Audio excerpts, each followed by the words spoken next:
the issue of whether cost is potentially a barrier to access to really breakthrough medications, and I mean breakthrough in the truest sense of the word, not what the FDA has defined as breakthrough, is an important one.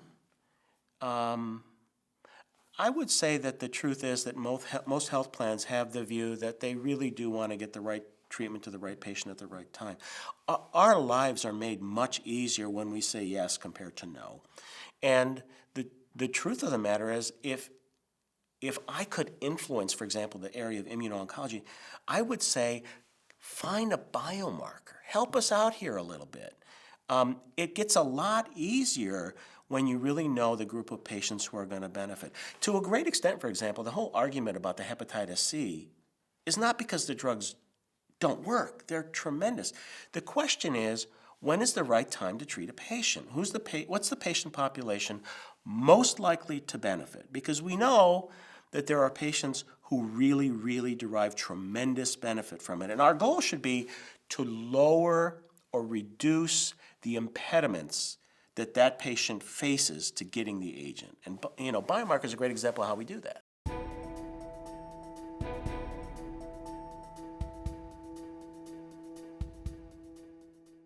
I think cost is a barrier for every agent. I don't think that cost becomes uniquely a problem for immuno-oncology drugs, except for the fact that it appears that this class of drug will have an annualized cost in the range of $150,000 or so. So on the order of at least $10,000 or more per month.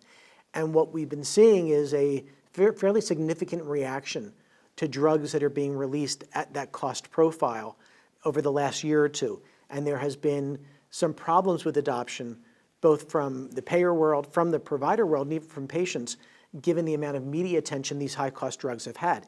That said, PD-1 represents a unique class.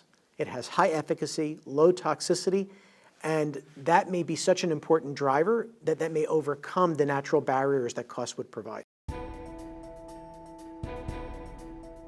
The new CMMI oncology care model,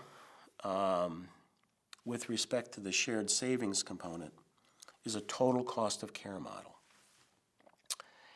At this point, the model, in my opinion, does not adequately compensate for expenses incurred by appropriate use of innovation.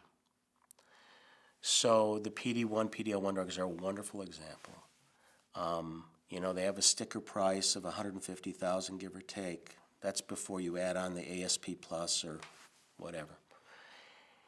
And I think there's a serious shortcoming in the model because it would be inappropriate for patients with malignant melanoma or with non-small cell lung cancer not to get those drugs. They should get those drugs. And yet, if a physician prescribes those agents, there is the potential that it will drive up the total cost of care to the extent that it will, although it will represent better care, it will disadvantage the practice.